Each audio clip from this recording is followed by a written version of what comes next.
On this episode of the NH Experience, our special guest is BobbyDee of BobbyDee Presents. He's connected with Snoop Dogg, Warren G, Ice Cube, and countless others on the concert scene. Great entrepreneur. He talks about his legendary status and how he got into the concert promoting business and the music business as well, and all those people along the way. Make sure you stay tuned and check it out and follow me on all things social media at Nick Hamilton LA. Sit back, kick your feet up, enjoy it. Our special guest today is concert promoter, legendary music executive, manager, whatever you want to entitle him. I'm sure you've been to some of his concerts, if not all of his concerts, if you've been around the United States as well as Southern California. The one and only BobbyDee. BobbyDee Presents. What's going on, sir? How you doing? How are you doing? Thank you, brother. Hey, man, I'm doing good, man. You know, trying to navigate our way through this pandemic. Yeah. I wanted to talk to you a little bit about just your journey. Everybody knows BobbyDee Presents. We all know, we see your name in lights a lot of places, putting on some premier concerts around the country. But how did BobbyDee get started in the music business and the concert promotion business? I got started off by following my dad's footsteps. He's the original Bobby D. So in a sense, I'm kind of like the mini me. Okay. I grew up in this nightclub, and he was getting all these acts: Tone Loc, NWA, Easy E back in the days, Mary Wells, New Kids on the Block. So I kind of grew up inside that environment, and I loved it. And I loved the way my dad took care of people. So I just took a chip off what he was doing. So you say your dad obviously booked people in clubs and things like that, but how were you able to go from the club aspect to packing out arenas and stadiums? Well, what I did is I took elements of what he did, and I says, let me try it in different places other than our hometown. So I started going out to the Queen Mary, started venturing out to the Greek Theater, Microsoft Theater, and I applied the same elements I learned from doing the clubs, just on a bigger scale. And the one thing I had was the artists' loyalty to each other. It was a two-way street. So that's how I was able to get them when the big companies were trying to take them away and not let me do these shows. So how was it? I mean, obviously you grew up in that environment, but you also had to develop your own personal relationships with a lot of the artists that you came in contact with. Yeah. What were some of the ups and downs of trying to forge those relationships? Well, the biggest ups and downs was just the fact that I didn't have that big name, behind it. And I would just have to basically show them. I would either have to pay up front, pay a little bit more. And then once they got the experience dealing with my company and myself, then it became, we're not just a booking thing. It became a family situation. And I could say that with Zap. I could say that with all the artists I worked with, that I have a genuine friendship with all of them. Ice Cube, all of them. So. Yeah, I mean, you've done an incredible job thus far. Everybody knows you and see what you have accomplished up until this point, but people really don't know the behind the scenes, what goes on to get to the point where you are right now. Can you talk a little bit about some of the pitfalls that you ran into, and what did you learn from those pitfalls that made you successful today? Yeah, remember the biggest thing, just not to give up. I heard a song by Nipsey Hussle where he says, the one thing I didn't do is I just didn't give up. And that's kind of what I did, never hearing that song prior to that. Because, man, I'm telling you, like, the things I went through, the denials, the slamming on the phones and hanging up on me, and who are you? Oh, no, we're good. I had to deal with all that. And now those same people are, sending me contracts every day and actually booking a lot of my artists for like a third person booking. Mm-hmm. So I don't hold grudges. It's all good. It's all love. Oh, absolutely. And then I've come to know you through the world of social media. I think you've been very, very impactful. You have a great team around you that makes sure that you and your business is thrusted out there properly. How was that change for you, or was that a change for you when you started being more impactful as far as using social media as a means to try to advertise and promote your product that way? I never knew the power of social media until I brought this amazing team, Orlando, Patty, my whole team. They kind of taught me the importance of it, because I'm an old school promoter where I believe in flyers and posters and going out there and, birthday list and all that. And they brought me to a whole different dimension as far as, we took the shows to the next level once I learned, how to not master it, because we're learning, but how to get a grasp on it and how to reach people, direct contact. And, my guy Londo, who's helping me out here, he's been, a huge, huge part of it. Well, you know what? I will say you guys have mastered it because you guys are doing a fantastic job. So I'm not gonna sell you short on that part. What I will say is something that was very interesting to me is that your partnership with Snoop Dogg. Everybody knows Snoop. He's a legendary, dare I say, iconic person as far as music and entertainment goes. How did you all connect together and be able to move forward business wise, as well as seem like you guys have a really budding friendship? Yeah, he was really frustrated with a lot of the things going on with himself, as far as the people that were quote unquote handling him. Mm-hmm. And he started coming to my shows. I had booked him through my boy Percy, Mm-hmm. who gave me the opportunity when the big companies wouldn't. Remember, I'm never going to mention any names as far as companies because it's not needed. And I don't want to clout chase and dog anybody, but Percy, who's like an uncle to me, hooked me up with Percy. Yeah, Big Percy. Yeah, Big Percy's a good guy. Yeah, he's a great guy. So once Snoop got the experience of what we did, we sold out the show. It was Ice Cube, Snoop, and Cypress Hill, Kings of the West. Snoop said, "Okay, I love how I'm feeling. This is how I felt when I was first on tour with Death Row, where they would treat me like a king, whoop-de-whoop." And then he started showing up to my other R&B shows, and I said, "Man, why does Snoop keep popping up? But hey, I'm gonna take care of him." And little by little, we just started talking little by little. And he says, "Bob, I wanna get involved with what you're doing. I want to be a promoter. I want to be a booking agent. I want to do all this." And we learned it together. So that's where we're at. So is that how Uncle Snoop's Army was formed? Yeah, Uncle Snoop's Army is a throwback tribute to Uncle Jam's Army. Okay, if you remember, I don't know how old you are, but if you remember, Uncle Jam's Army was the ones who were doing what we're doing now back then. They were an incredible group of guys. Roger Clayton, they all passed away, but I think Snoop, kind of adapted that name from them. Imitation is the highest form of flattery. So he just because everybody calls Snoop Unc, so that's how it kind of evolved. Yeah, you know what? Snoop has always been a historian of music and hip hop, especially. So I'm not really surprised. I've heard of Uncle Jam's Army. I kind of studied it as I got older. Obviously, wasn't really around to really know what was going on back in the day, but it's just incredible to see that legacy continue to go on and that you two forged a really budding partnership. One thing that stood out to me, I was at the I want to thank Me tour, and the one thing that Snoop said that really stood out to me was like, "Look, I'm sick and tired of promoters not doing and working with Black artists, brown artists, and pretty much shutting out a lot of Black and brown promoters or managers and things of that nature." And that's what really kind of heightened his awareness of trying to join forces with you, because he wanted to lead by example as far as showing Black folks and brown people can actually get together and do good business and forge not only just a friendship but a brotherhood. How important was that for you? Oh, that was everything, bro. Because again, when I call and they find out that I'm Latino, I already had that against me. Snoop being a Black man has that against him.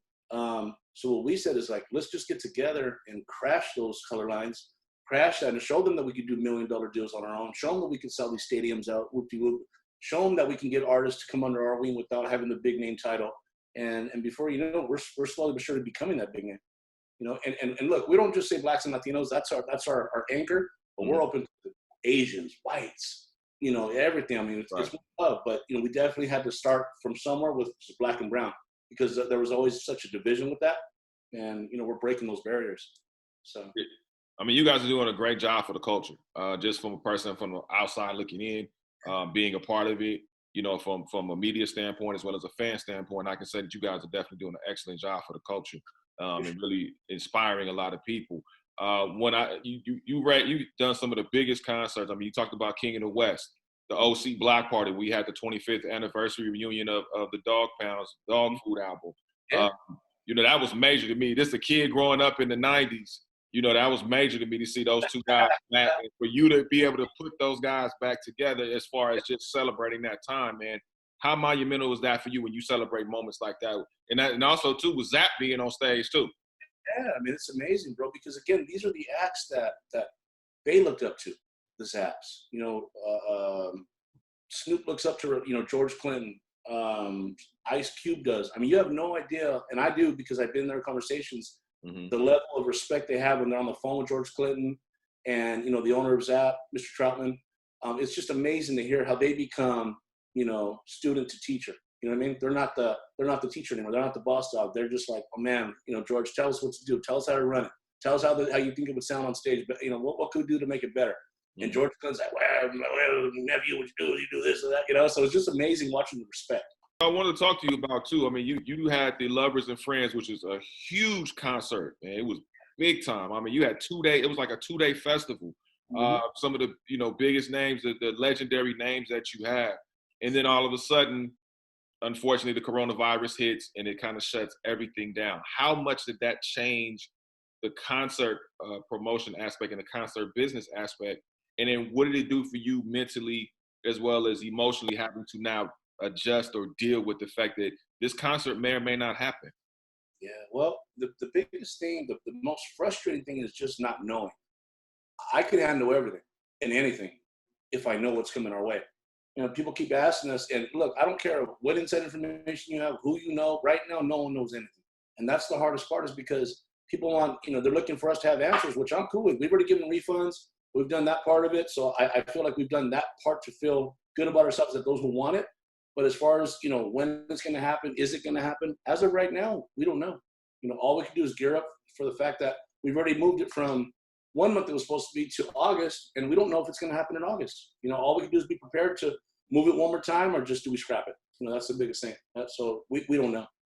How has the coronavirus affected your business directly as far as just, I don't understand financially, but just how you've been able to having to adjust to different means and doing different styles of concerts possibly? Well, I mean, Snoop and I are definitely listening. We're doing some online stuff, some pay-per-view, virtual reality stuff. So we're definitely gearing up for anything and everything. But it's affected us, where it shut us down. A lot of my artists, Bone Thugs and Harmony, Snoop, Warren G. Eventually, we're going to be like, man, what happens next? Like, how long can we keep going on like this? Because we don't have a paycheck per se. So it's a scary situation. But I'm hoping that the government does the right thing.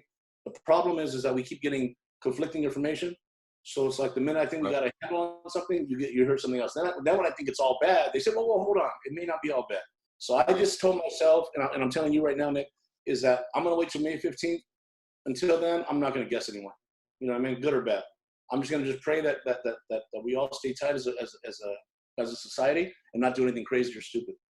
Absolutely. Now, one thing you did mention was possibly doing pay-per-view shows, which haven't been seen in quite some time. Is that something that you kind of looking at, you and Snoop and others in the camp are kind of looking more towards kind of making better decisions when it comes to doing more pay-per-view shows? I mean, if that's what the audience wants, we're going to give them what they want. So it's all driven. The concerts have always been driven by the fans. That's why, like, when you go and say that you're going to do football without the fans, it's like, I don't know, man, can you? Baseball, a lot more quiet, you know what I mean? But it's like football, really? I don't see it. And again, it's one of those things where if the people tell me they want to see Snoop no matter what, then we'll make it happen. But I don't know. There's nothing that compares to that live. I've seen your shows before. There's nothing that compares to being right there, that feeling, that rush, and when you're reminiscing with your girl or your friends or your homies or your family, when he's doing that one song, "What's My Name?" It's like, man, you can't mimic that, Absolutely. So we'll definitely, if that's the way we got to go, we'll go, and hopefully people have a good time no matter what. Well, I'll definitely be watching, man. And I'm sure thousands of other people will be watching too, because what else do we have to do besides be entertained? Everybody looks to be entertained, and if you can provide that entertainment as you've done so successfully in times before, I'm sure it will continue to move forward. Thank you, brother. I appreciate that, man. Nick, you've been great, and I see you all the time on ESPN 1 minute and this and I was like, oh man, doing things. I love it, brother. I'm trying, man. I appreciate it. The one thing I love that you and Snoop are doing is that you're looking out for the people in need. Obviously, this coronavirus has really hit a lot of people in need, working class people, people that aren't financially, sound because of them losing their jobs or not having enough, with the kids being out of school. And the one thing that I want to give you props on, as well as Snoop, if he was here, is the fact that you guys are giving families in need $150 a week to try to just help out as best as you can. And I think that's fantastic. Can you talk a little bit about how that idea was conceived, and then expand upon it with what the $150 a week is doing? It's actually $150 a day. We're not doing it a day. Okay. My apologies. No, it's okay. We've been doing it a day, and Snoop and I had such a good 2 years together, these last 2 years, that we just said, look, man, rather than talk about it, whoop-de-whoop, let's just go out and go give some money, whether it be through Cash App or through a gift card. let's show that we really care and not just talking about it. Because I hear a lot of these celebrities talking about it. Oh, praise this, praise that. Our hearts are with you. Like, no, give some money up. You know what I mean? And what we do is we go directly to people that really, really need it. And I'm not going to say in the hood because we could all be needy right now. You know what I mean? We're all in a time of need. So it don't matter if you're poor, you had a good situation that turned bad. If we connect with you, we're going to give you that money and help you out. At least for a week, it'll get you some groceries and take some pressure off of you. So Absolutely. Yeah. Where can people find out more information about that? At BobbyDee Presents or at Snoop Dogg, our Instagrams. We're both on there. And like I said, if we didn't have to put it up on a major platform, we wouldn't even ask for, any kind of things. We weren't looking for that. It wasn't something we were clout chasing, anything like that. That's the only way we knew collectively to get it out there to try to help people. Otherwise we would have, don't know how we would have did it otherwise. No, absolutely. I mean, I think with you and Snoop and even Percy, I've seen things Percy has done with people along the way, man, and many others as well. I think it's fantastic. I mean, it's something that even when we see NBA players taking care of people in the various arenas that they play in, making sure that even though the arenas are shut down, but they make sure that they're taken care of because those people are just as important as anybody else. Yeah. So I think what you guys do, you guys should definitely be commended, and more word should definitely get out as it pertains to that because what you guys are doing is fantastic, man. I appreciate that, brother. And like I said, it's one of those things where it's like, a lot of people don't realize that they can't get those stimulus checks. They didn't file taxes. They don't even know how to file your taxes. So if we can get to a few people and help a couple families out, bro, like you got to see some of those stories, bro. They'll break your heart. And we vet it. We make sure it's legit. It's not just somebody just trying to get a quick, $150 for a listen. Right. But really, really, like the families that have gotten the money, we give it the same day, 5:00 every day. We verify they got it, and they give us a thank you, which they don't have to. But it's just really heart touching when you see the reaction, bro. And we'll keep doing it as long as we can. Now you've been around. You named earlier on. You named some iconic groups: Zap, Snoop, the Dog Pound, Warren G, Ice Cube. The list goes on. Mac 10 at times.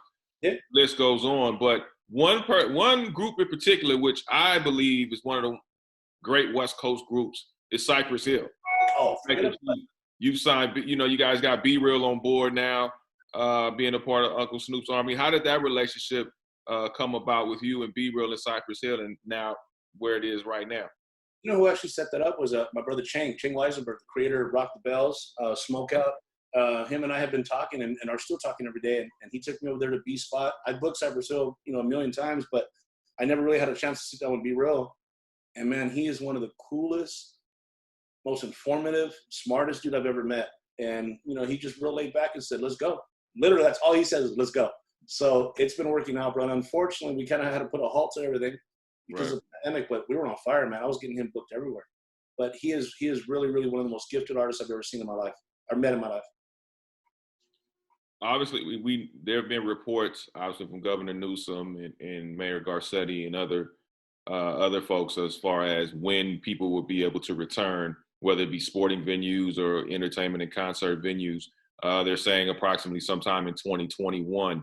Do you feel like between now and 2021, you have enough material or enough things that can get you guys through so that when 2021 does arrive and it's time, you guys can go back into doing what you were doing previously? I mean, I hope so, bro. I mean, there will always be a demand for Snoop Dogg. There's always going to be a demand for Lisa. There's always going to be a demand. Now, will the country be able to bounce back and be able to pay for these shows? I don't know. I really don't know. I hope so. And we got to be real careful because they keep saying 2021, but if you watch Governor Newsom's video, he was saying, well, from June to August, that may change. He goes, don't take my words for what it is. It could change. Right. But then, you got Garcetti kind of spitting something different. So he's not our mayor. I mean, I live in Hacienda Heights in Santa Fe Springs. So he's not my mayor. You know what I mean? A lot of my shows are done in San Bernardino. So I don't know. Well, let's all hope, man, because we definitely could use some entertainment, especially going through these days and times. Yeah, brother.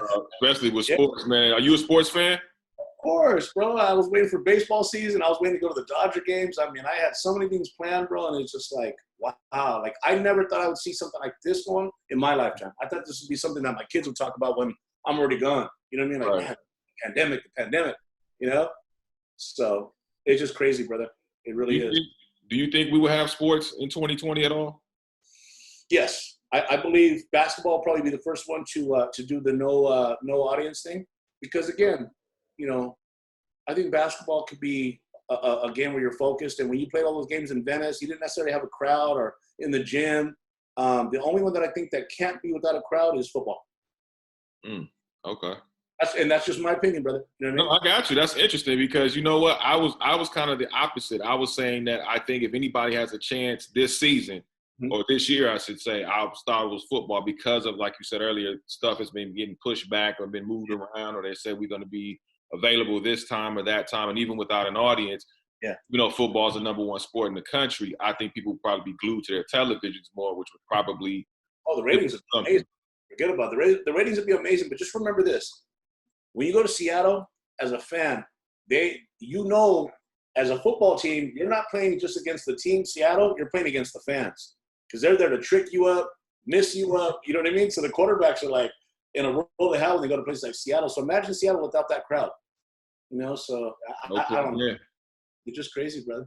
It's crazy. Yeah, man. I mean, I can see the NBA is going to be interesting. Major League Baseball, though, is kind of a stretch for me because I don't know how that – I mean, I know they want to put them in Arizona and have them quarantined and that thing, but it's still – I mean, with the crowd, it's totally different without the crowd, especially of that size. I mean, you have 30, 40,000 people in one spot. It's not like the NBA where you got 17,000. You kind of move it around.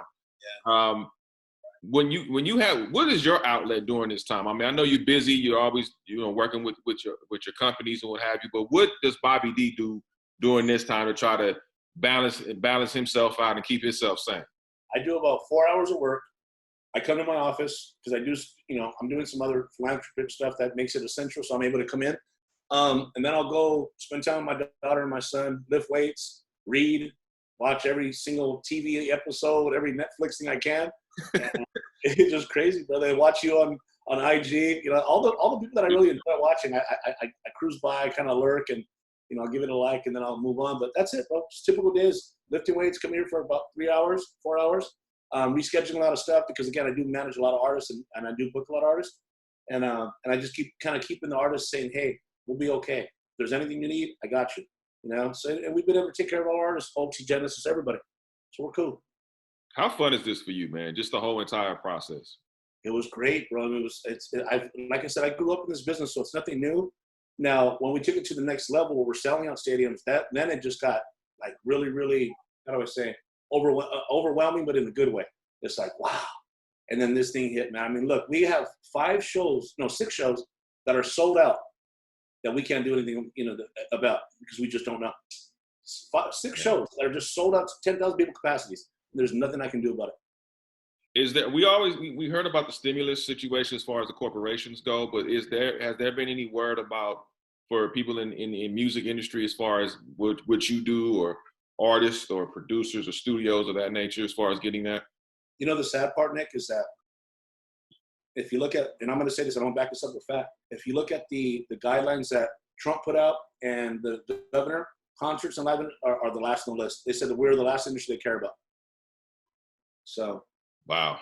Well, yeah. I mean, that and barbers and beauty and beauticians. I don't understand that. To me, those are essential things the ones that's on the bottom of the list should be at the top of the list as far as I'm concerned. Look, we keep people. This is one thing that kills me, Nick, is that my concerts have always brought people in with love. Like Snoop always says, Bob, when I look at that crowd, when I'm messing with you, he says, I see blacks, whites, Mexicans vibing together. He goes, when it's the other companies, it's just all blacks or all whites, and they're just staring at me like, what's this fool doing up here? You know what I mean? So that's Snoop saying it. You know what I mean? And he said it a lot more colorful, so I'm going to keep this, Right. No, I got you. So Snoop will be real. I'll tell you what, what he really says. So, but it's just one of those things, brother. It's like, yeah, it's a really, really odd time, bro. And I don't want to feed into negativity. I just pray to God that God, steps in and says, all right, enough's enough. Yeah, you and me both, man, from your mouth to his ears, most definitely. Well, look, BobbyDee, man, I thank you so much. I know you're a busy guy. I tapped into some of your 24 hours of what you're doing. So thank you so much. And let everybody know where they can follow you and keep up with the latest of what's going on with you. Our website is BobbyDeePresents.com. Our IG platform's at BobbyDeePresents. And DM me if you have a question. I'll make sure I answer. I always do. And, stay safe out there. Sorry about that. All right? Love you guys. All good, man. Just one quick note, just to let everybody know, Lovers and Friends concert has been postponed to August 8th as of right now. right now. BobbyDee, make sure you follow BobbyDee Presents, and I'm sure they'll give you updates on what's going on and what the latest is with that. Right. Thank you, sir, so much. I appreciate your time, and we'll definitely have to talk soon. We have to get in the studio once we're allowed to be around each other. I'm ready, bro. All right, have a great day, brother. Thank you so much. You too. God bless you, bro.